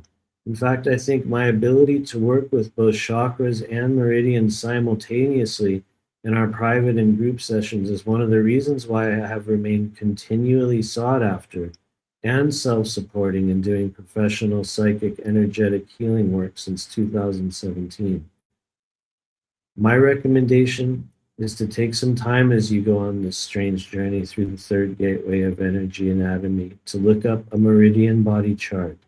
Seriously, just go to the image search engine of your choice and search for meridian body chart, quote unquote. You will find countless visual examples of all kinds of strange twisting lines and pathways that extend from head to toe, running through every inch of your body. I'm not saying you need to learn this right now. Otherwise, I would have listed it in this book and it would end up being thousands of pages long, or the size of an old school phone book, given how much information it would take to adequately explain the system. To tell you the truth, I'm actually planning another book in the near future with a more simplified explanation of how to begin working with both the meridians and the chakras. It's actually going to be a class first. It's going to be a class first. in your healing processes. But as with anything else we do in this strange realm, it all takes quite a bit of time. And my first priority was just finding a way to get everything you're reading right now or hearing right now out to the public first.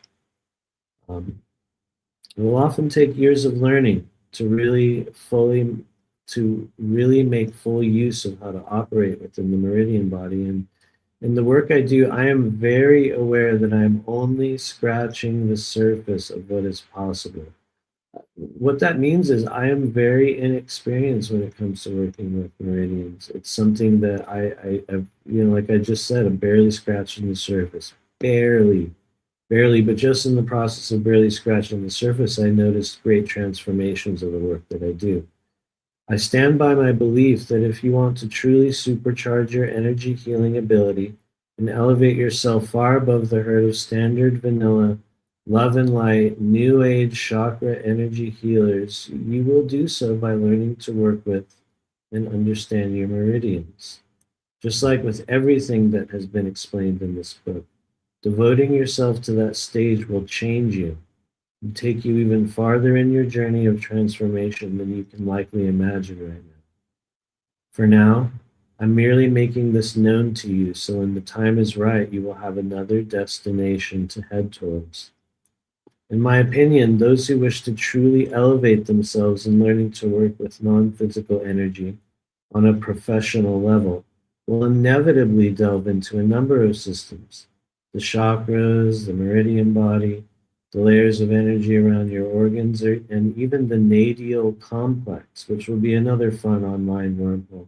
Or the nadis, for those of you guys that want to look that up, NADIIS, nadis, also known as the nadial complex, if you wanted to give it an official label, which will be another fun online wormhole for you to venture down as well later on.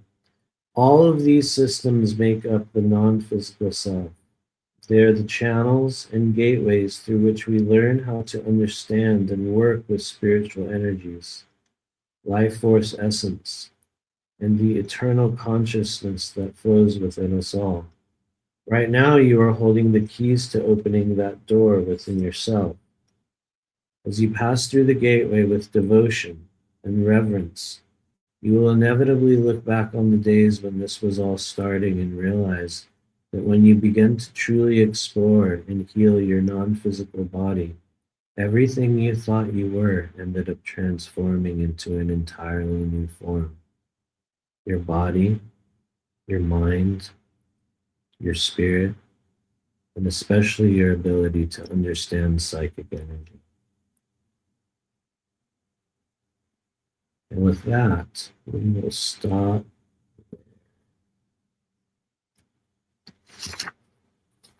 And that's the third gateway, ladies and gentlemen. Congratulations.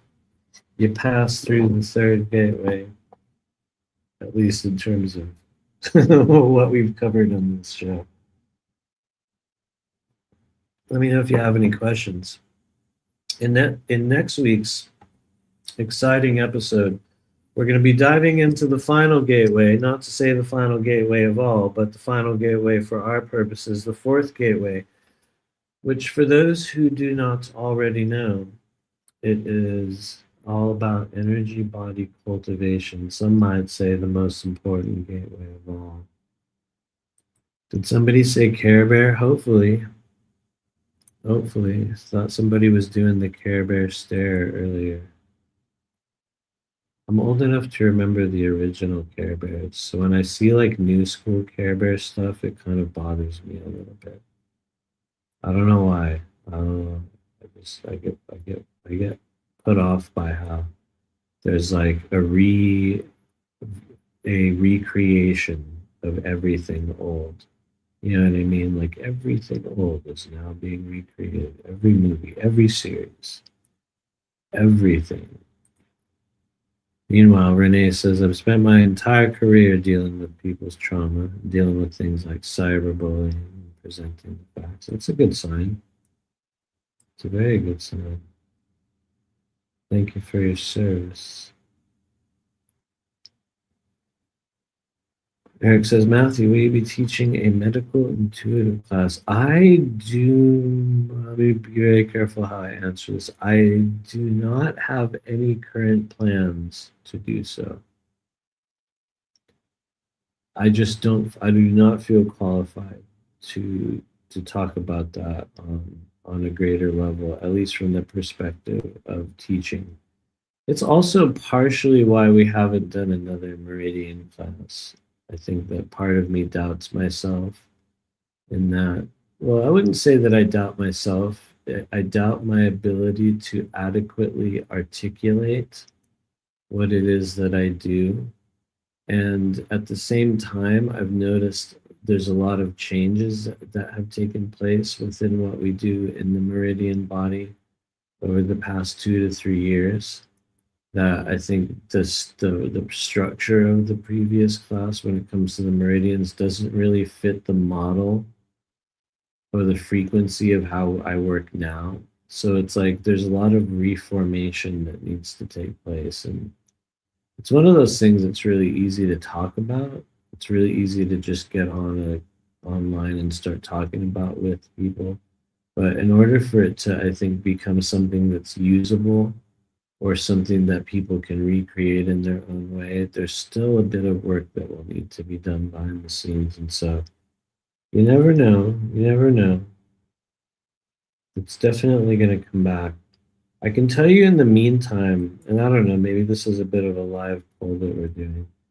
I have more of a desire to do a course where we talk about how to get started in energy work, not necessarily like, from the ground up, but like how to begin focusing and diagnosing and within that course talking about where the meridians and the chakras kind of join, because that's a thing that I still have not heard anyone talk about, is these sort of nexus points or these connection points where the chakra system, the meridian body, and in some cases, even your physical anatomy will all kind of connect.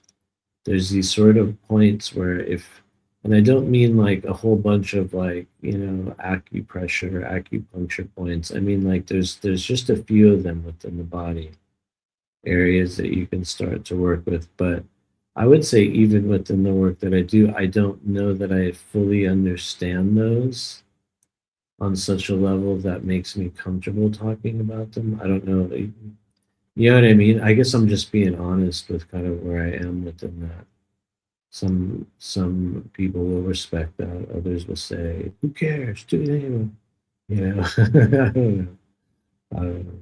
But it'll definitely come back. One of these days. Oh, look! Thanks, you guys. I appreciate it. I appreciate it.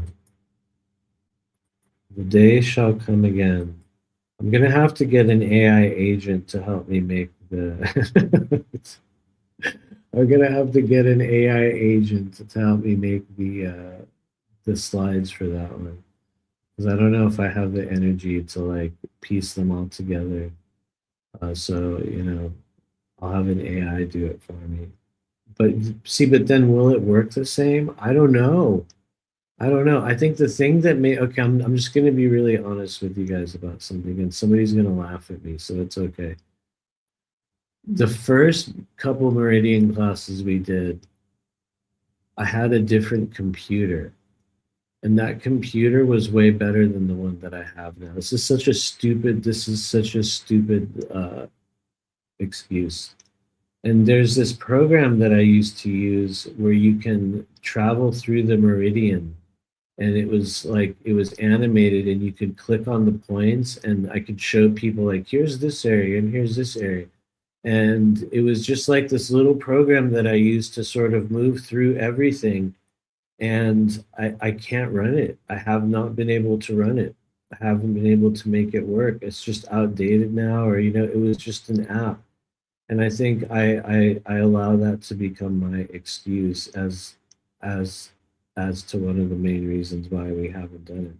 Because with that, it was like seamless, man. Oh Lord, it was seamless. Maybe I have to move away from the idea that there's some kind of easy mode.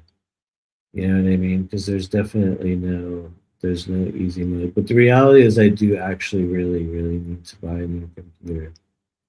Like, no joke.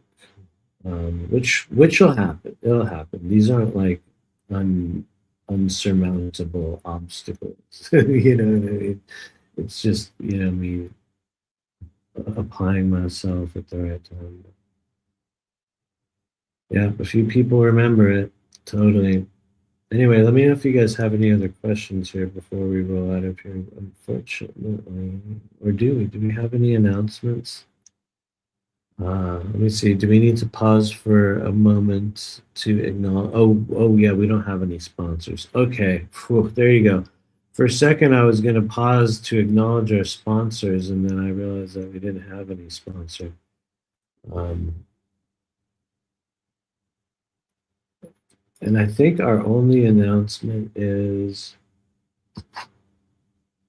for those of you guys that want to do an energy clearing, we are meeting in the Patreon group this Sunday.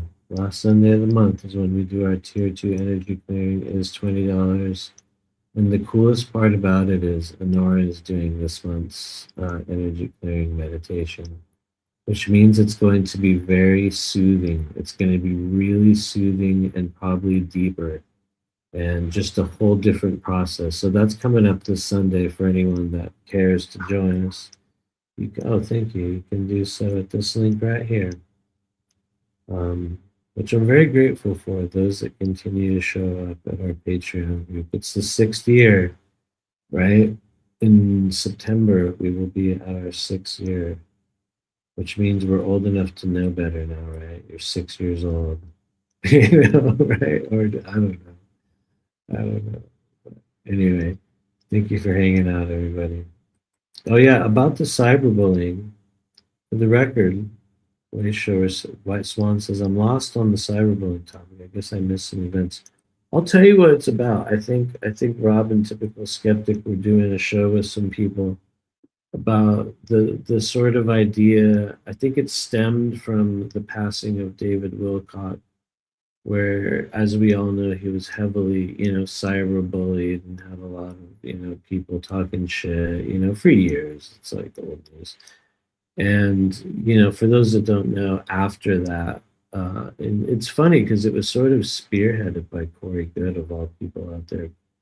But there's just been this surge of like crazy cyberbullying, hypervigilance, and this whole like justice for David Wilcock thing. When the reality is, it didn't play that great of a role in his death, and the people that supposedly cyberbullied, in my opinion, have no responsibility. And this is what happens when people become public figures. You know what I mean? People have no problem with completely decimating President Trump or any other world public figure.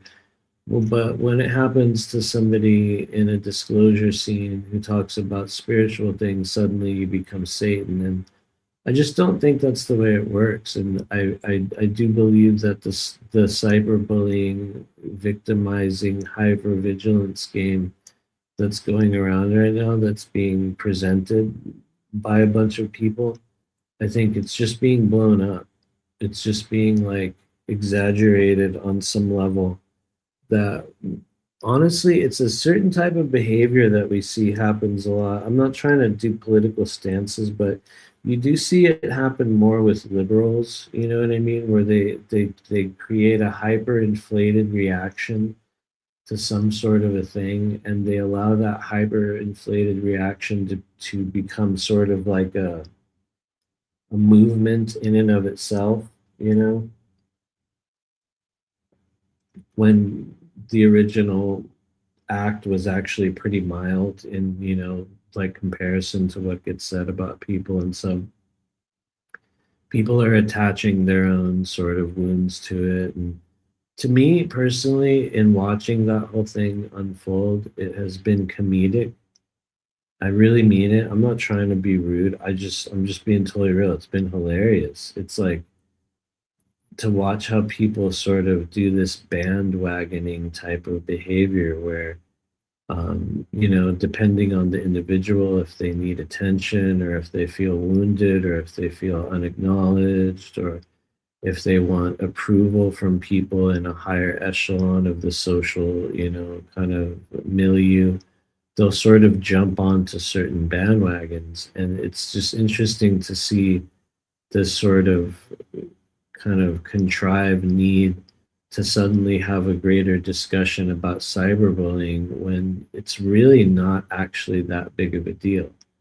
It's really just a big deal to this small section of people who engage and allow themselves to be affected by it. And I say allow themselves to be affected by it because the reality is, there isn't some force that forces you to click on the video. You know what I mean? Satan doesn't come in your room and force your finger over to your phone and say, watch this video. You know what I mean? They're not making you go on Facebook and like hyper fixate upon everyone's comments. You know what I mean? We're still at the stage of humanity where it is a choice. We still have some semblance of a quote unquote regular world that takes place outside of the internet. Although some people don't agree with me, they will say, no, we don't. That all melds into one. Well, it will eventually, right? It will eventually. But you know what I mean? It's like, I think for a lot of people, they just need to touch grass and like step away from this game for a while and realize how much of it's just a game. And I think on a more disgusting level, I do think it's a common behavior when a famous person dies that people will unconsciously try to cling on to their name or something that occurred with them in a sort of Me Too type of unconscious effort.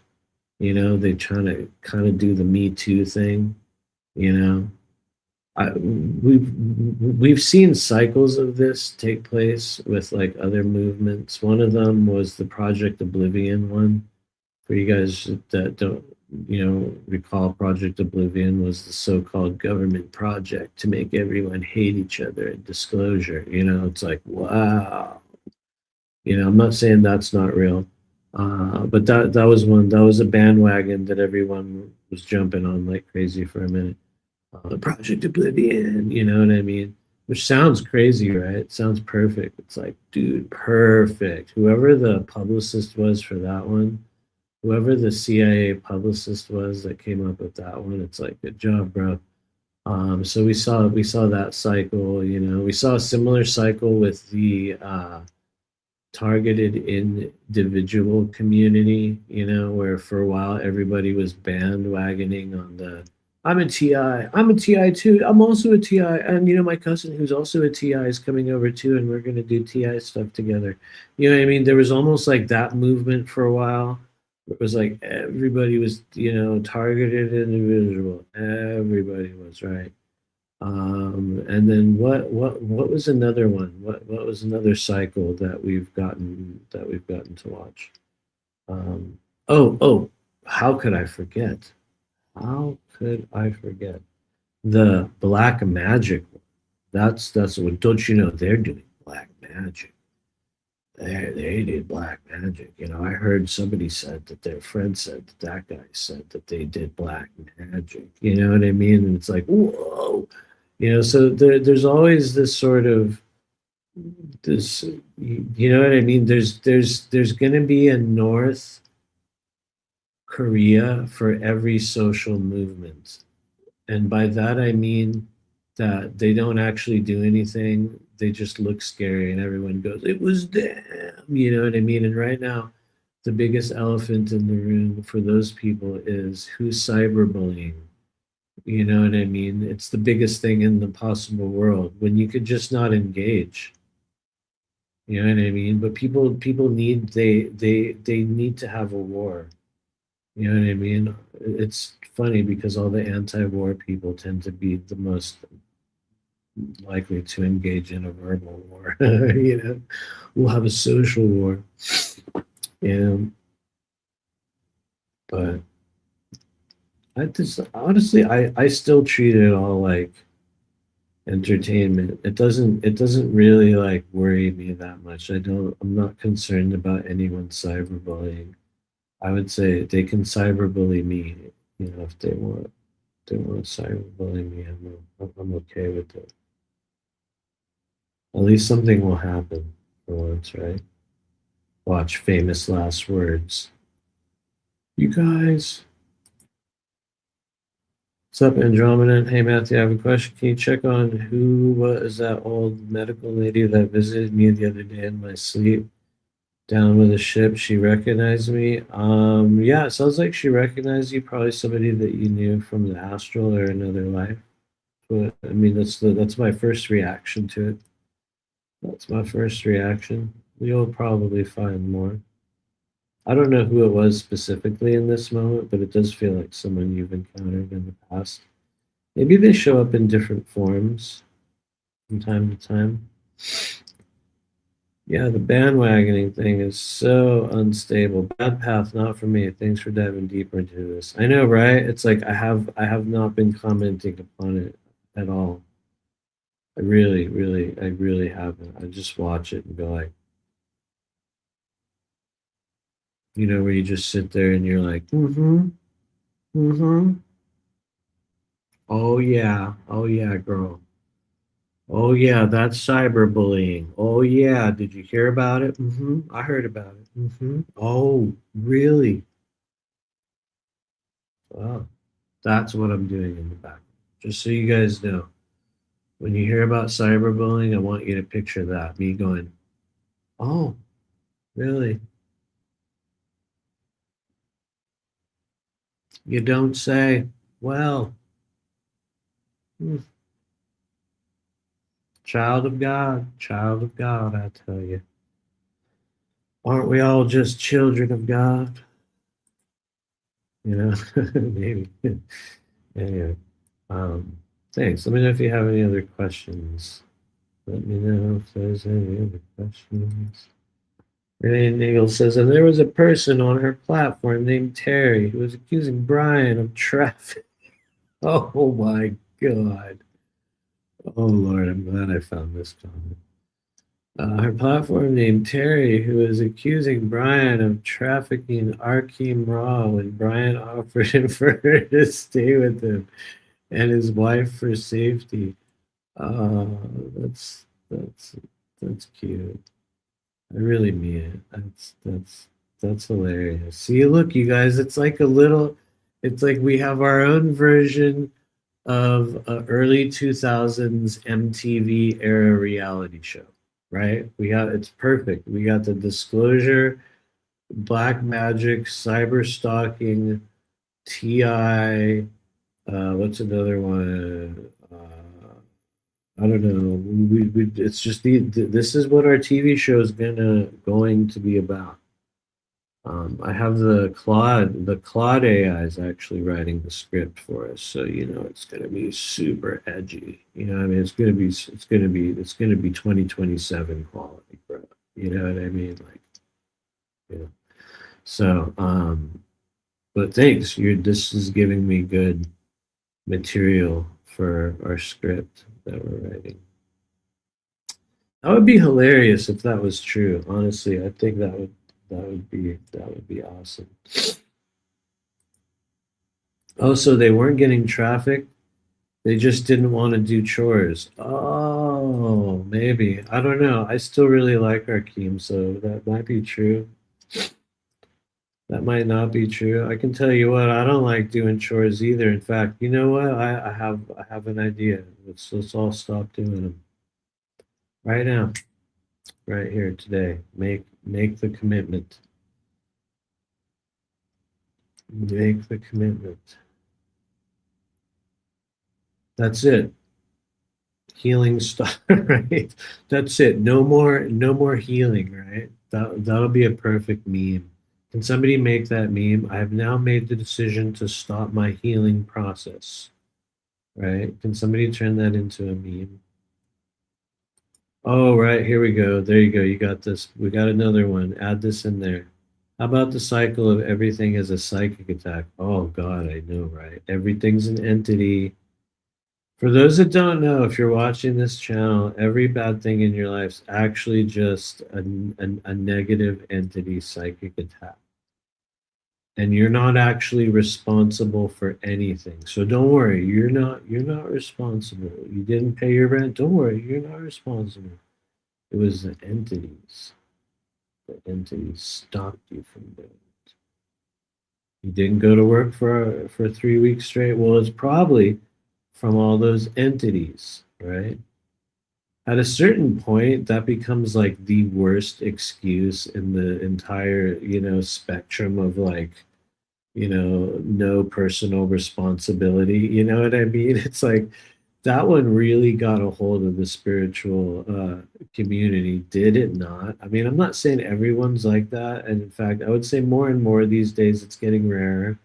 It's getting rarer. People are building what's the old school term? I'm trying to think of this old school term. They're building a stronger locus of control.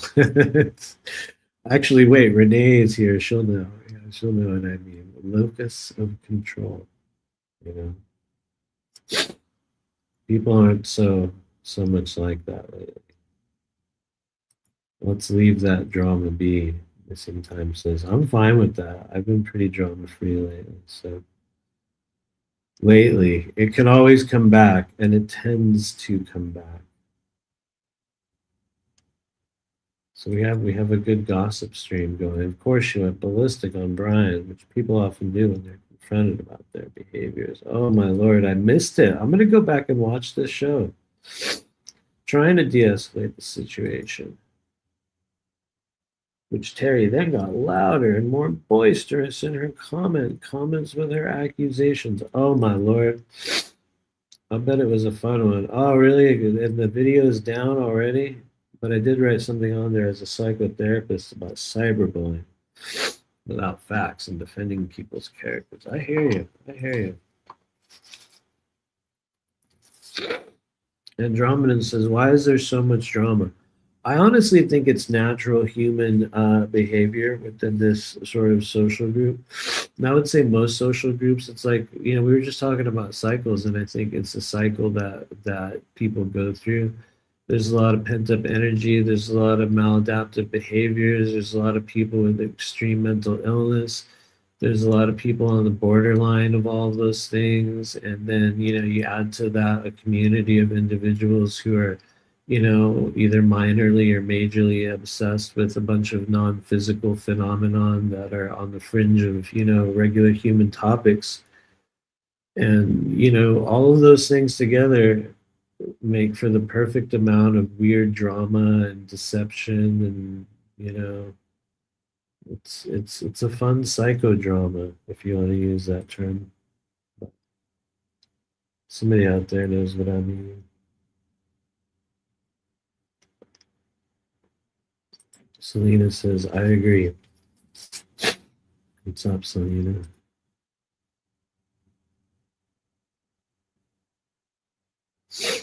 Too much drama, that's right. Missing time says the chat got lame. That's okay.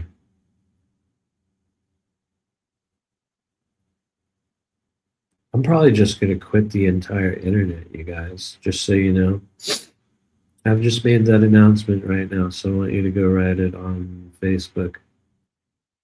Print it out with a late 90s dot matrix printer and staple it to the wall in the laundromat in the seedy part of town. Matthew's quitting the internet. There's too much cyberbullying. He's done, right? Maybe I should say that. Should I actually go write that on Facebook? I'm done. I'm done with all the cyberbullying. Enough is enough. What if I took an extreme position? Would you chastise me for my extremity, or would you praise me for my bold desire to stand up for truth and justice? Which one would it be? I'd probably chastise myself and be like, what are you doing? Who cares? Like, dude, nobody cares. White Swan says trolling does not equal bullying. I still agree to that in a lot of ways. In a lot of ways, I still agree to that. But you know what, White Swan, that's a thing from the '90s. That's how you know you're Generation X or beyond that, because we were from a generation where we all bullied and trolled each other without the internet. We did it every day to our faces, behind each other's backs in school and literally everywhere. So it's like we were a generation that we were born getting trolled. We were born trolling each other. If you're a Generation X person in this chat, you were born that way. We were used to it, right? Everybody was always coming out with some kind of attitude or some talking shit in some kind of way. And I know this is old person speak now, but it was an era where you could talk shit and troll each other like that, and people weren't going out and self-ending. You know what I mean? People weren't going out and then doing a live stream with everybody on the internet saying they said a mean thing about me. Here's what they said. Let me tell you what they said. How many people are watching? Are there enough people watching? Okay, good. Let me tell you what they said. You know what I mean? Just furthering it, making it bigger, making it bigger. We didn't have anything to make it bigger. So we just had it out. You know what I mean? That's the 2026 like equivalent of that scene in the movie where the old man says, "Son, back in my day, we didn't need to use no guns. We just went out there and fought." That's literally that scene in the movie. You guys, we just had an organic occurrence of that scene in, the movie. Because that's always in some movie, right? Right when the end battle's about to kick off, some old guy's like, "We didn't ever have to do it like that, son," So I guess I just played that role, which would be interesting. But I guess it doesn't matter because I'm quitting the internet. Selena says if you did that, it would be serious. Well, this is a very serious channel. So, you know, it's a very serious. This is one of the most serious channels on YouTube. That's why we get so much shadow banning, because they know. Because they know. What if we were? Do you guys want to start doing that? Do you want to become the most serious channel? I'll say serious disclosure. I'll moderate my speech. I'll use the transatlantic news accent. Do you guys know what I mean? The transatlantic accent. If you don't know, it's that voice and cadence they use in the 1940s and 50s. Most of the time in these days made popular by news announcers, where they're like, today, down at the wharf, three juveniles were spotted. Da, da, da, da, da, da. It's that like cadence, like the news. Like the news announcer cadence. That's it. That's the transatlantic accent. So we're gonna switch over to that, and it's gonna be serious. It's gonna be serious. Somebody's being a jerk. That's okay. It's okay. I missed it.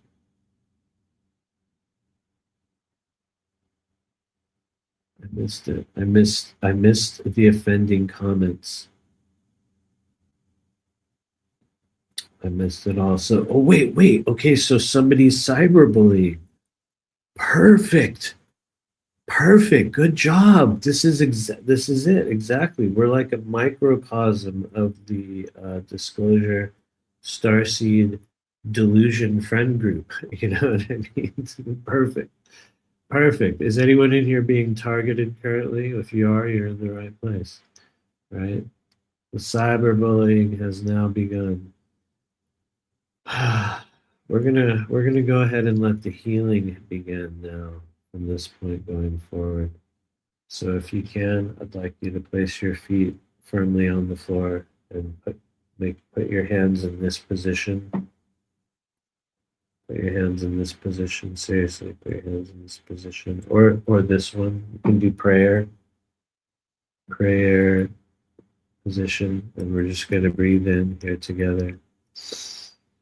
And as you exhale, we're just going to let out a real gentle just a nice calm before we roll out the door. So take a deep breath in.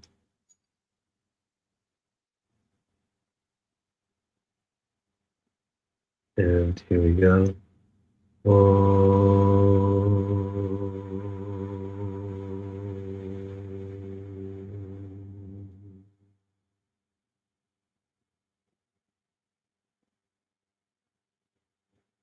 I don't know how much of that got cut, how much of that came through. It was just a mini but there we go. Congratulations, you're now healed and all your problems are gone. Tonight at the stroke of midnight, you will experience ascension, and by this time tomorrow, you'll be fully raptured. You'll be floating through the air on your way to celestial heaven. Joanna remembers celestial heaven. She'll know what I'm talking about. So, anyway, enjoy the rapture tomorrow, you guys. Hopefully, I'll make it. But if I don't make it for the rapture, I'm wondering if any of you guys wants to give me your car, since you're not going to need it anymore. Because I have this feeling, since you're going to get raptured. I mean, you don't need the car, right? And by the way, please click the like button before you leave the show here today. Please click the like button if you have not done so, as we're going to roll out of here. But for anyone that's getting raptured tomorrow, let me know. Do you have a car that's like newer than 2020? If you have a newer than 2020 car, let me know.